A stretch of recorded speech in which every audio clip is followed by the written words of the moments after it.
Shalom Bapak Ibu, selamat malam, salam sejahtera untuk kita semua. Senang sekali bisa kembali berjumpa dengan Bapak Ibu, sekalipun tetap dalam perjumpaannya dalam bentuk Zoom meeting gitu ya, tapi tidak mengurangi rasa syukur kita kepada Tuhan, rasa hormat kita kepada Tuhan, sekalipun ada jarak, ada ruang yang memisahkan kita, tapi kita diikat dengan satu kasih Kristus. Dan saya percaya dimanapun Bapak Ibu berada, hati kita tetap tertuju kepada Tuhan. Ya, terima kasih malam yang indah yang diberkati oleh Tuhan. Dan juga hari ini tadi sudah diumumkan, disampaikan bahwa sebagian rekan-rekan yang sudah berangkat ke port ya untuk mengikuti acara World Prayer Assembly yang akan dimulai minggu depan. Ya, tanggal 2 atau tanggal 3 yang akan dimulai di sana di port. Dan luar biasa, sedikit aja mengulas Bapak Ibu bahwa apapun alasannya My Home Indonesia ya, My Home Indonesia itu lahir dari World Prayer Assembly. Ya, jadi ada 378 kota di seluruh Indonesia, 86 negara yang tergabung dalam, ada hampir 9.600 delegate ya kumpul ya di Sentul. Lantas puncak acaranya di tanggal 17 Mei 2012 dan disitulah dicetuskan deklarasi bahwa lahirlah My Home Indonesia gitu ya di tanggal 17 Mei 2012. Jadi dengan My Home itu lahir dari gerakan doa yaitu World Prayer Assembly. Itu sebabnya kita punya tanggung jawab secara spiritual, ya tanggung jawab secara moral untuk terselenggaranya WPA yang ada di port, dan juga tidak hanya di port, tapi biarlah kita hadir dan kita mendoakan ya, dari mana kita berada, kita doakan supaya WPA tahun ini menjadi kegerakan yang tidak hanya sebagian kota saja atau sebagian negara, tetapi biarlah ini menjadi gerakan yang keseluruhan, merupakan satu acara akbar yang mungkin terakhir gitu ya Bapak Ibu. Kita nggak pernah tahu lagi WPA yang akan ada, karena waktu diadakannya di Indonesia itu seingat saya itu setelah 25 tahun atau ya 25 tahun WPA yang pertama itu di Korea Selatan atau IPA dulu bilangnya ya, International Prayer Assembly. Jadi ada doa di sana setelah kurang lebih dari 25 tahun baru dicetuskan di tahun 2012 di Indonesia. Dan pada saat itu dicetuskan pertama kali ditunjuknya itu di Afrika. Saat itu Pak Daniel, Pak Charles, Pak Iman Santoso ada di sana gitu ya. Akhirnya waktu itu negara-negara yang ditunjuk, Indonesia tidak masuk dalam 5 negara yang akan menyelenggarakan WPA di tahun 2012 gitu. Tetapi tiba-tiba mereka one voice, satu suara menunjuk. Hari itu ada Argentina, hari itu ada Brazil, hari itu juga ada Afrika Selatan sendiri menyatakan diri siap menjadi tuan rumah WPA 2012 waktu itu. Tetapi tiba-tiba berubah, atmosfer suasananya berubah, akhirnya ditunjuklah Indonesia. Dan puji Tuhan hari itu saya juga menjadi saksi hidup dari gerakan doa itu, dipercayakan untuk mobilisasi. Hari itu saya memobilisasi untuk di 378 kota dan beberapa negara. Dan akhirnya kita tahu persis My Home Indonesia dilahirkan dari gerakan doa sedunia. Nah, kita punya tanggung jawab untuk suksesnya acara di port. Kenapa? Paling tidak kita punya embrionya gitu ya, sadar betul bahwa kita dilahirkan dari WPA, dan sehingga kita punya tanggung jawab moral, kita punya tanggung jawab spiritual. Bisa jadi yang saya katakan tadi, ini bisa jadi hanya yang terakhir, atau mungkin satu kali kita akan buat lagi di Yerusalem sebagai penutup. Setelah itu kita nggak pernah tahu lagi apa yang akan terjadi. Tapi hari-hari ini mari Bapak Ibu kita melihat tema yang diusung ya, bahwa the glory, ya ada gelombang kemuliaan yang akan Tuhan nyatakan, yaitu, dan juga subtemanya one tribe, one family, one generation. Nah, terinspirasi dengan kalimat itu, akhirnya Saya renungan, apa sih maknanya, apa sih maksudnya semuanya. Sementara dunia sedang diporak-porandakan, suku melawan suku. Di dalam Injil Matius 24 dikatakan etnis melawan etnis, suku melawan suku. Lantas Yesus sendiri juga menyampaikan akan ada pertikaian di antara keluarga. Terjadi sebuah pemisahan. Hari-hari ini benar, iblis bekerja seperti yang dilakukan di Taman Eden. Dia lakukan juga hari-hari, berapa banyak rumah tangga mulai digoncangkan, keluarga mulai digoncangkan, terjadi mulai perpecahan, terjadi mulai pertikaian, tidak hanya suami istri, anak dengan orang tua, kakak adik, dan itu sedang terjadi hari-hari ini Bapak Ibu. Demikian juga antar generasi terjadi yang namanya gap generasi, gitu ya kan. Generasi senior merasa tersaingi dengan generasi junior. Generasi junior merasa dikatakan ini penghambat dari sebuah pergerakan, ini penghambat dari sebuah pertumbuhan.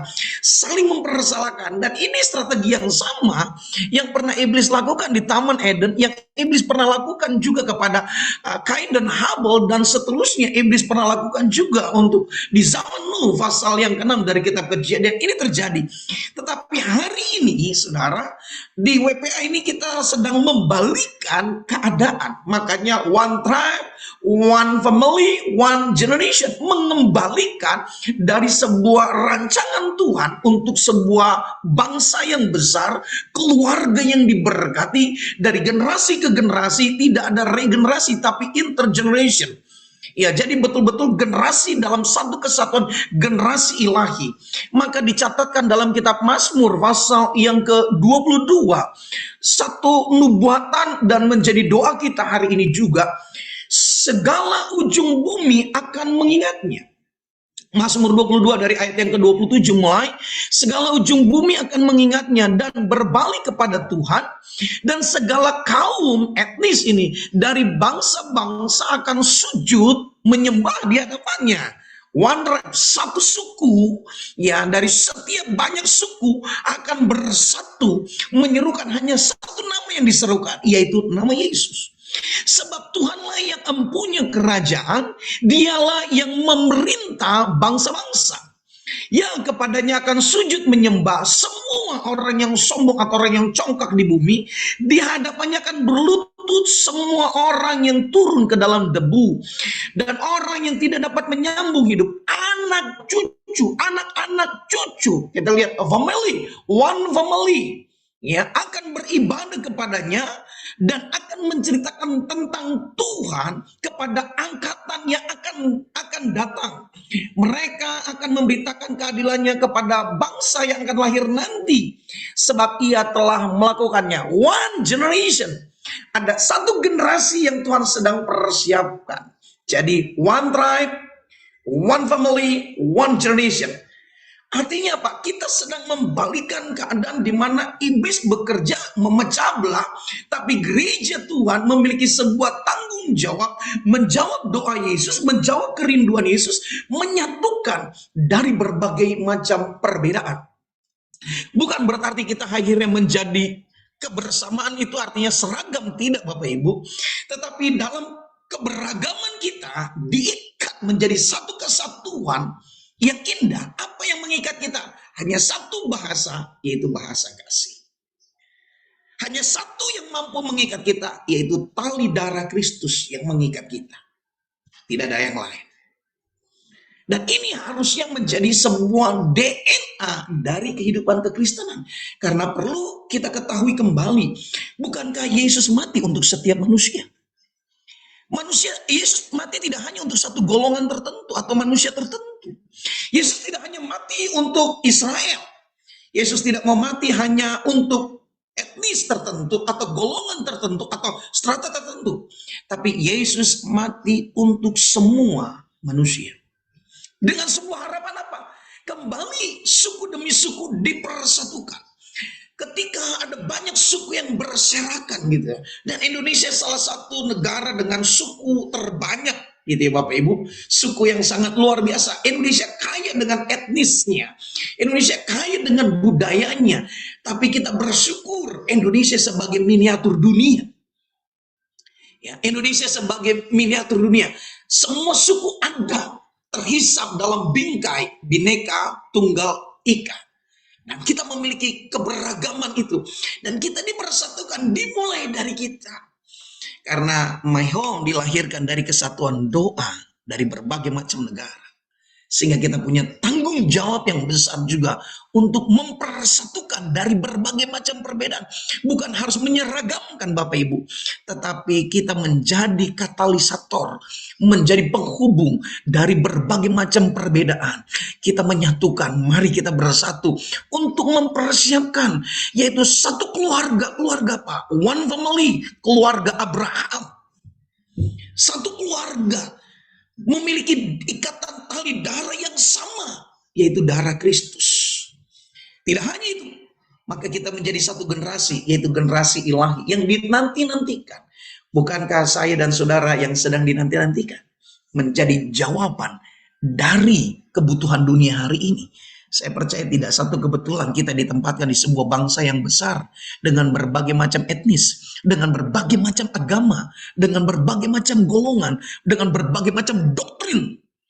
Tapi satu hal, kita diikat dengan tali kasih, yaitu darah Yesus yang menyatukan kita. Berbeda, bukan menjadi sebuah pertikaian, tetapi berbeda adalah sebuah kekayaan. Supaya apa? Seperti pelangi, seperti yang Tuhan rindukan. Sekalipun ada begitu banyak perbedaan, tapi kita memiliki kesatuan. Kita menjadi role model. Ya Bapak Ibu, kita menjadi role model. Doakan hari-hari ini Bapak Ibu untuk kesatuan gereja-gereja di bangsa-bangsa lain. Tidak menjadi sombong, tidak membuat kita sombong, tapi dunia akan belajar kepada Indonesia arti sebuah kesatuan. Dunia akan belajar. Kita bersyukur bahwa sejelek-jeleknya Indonesia, Bapak Ibu, kita masih bisa bersatu.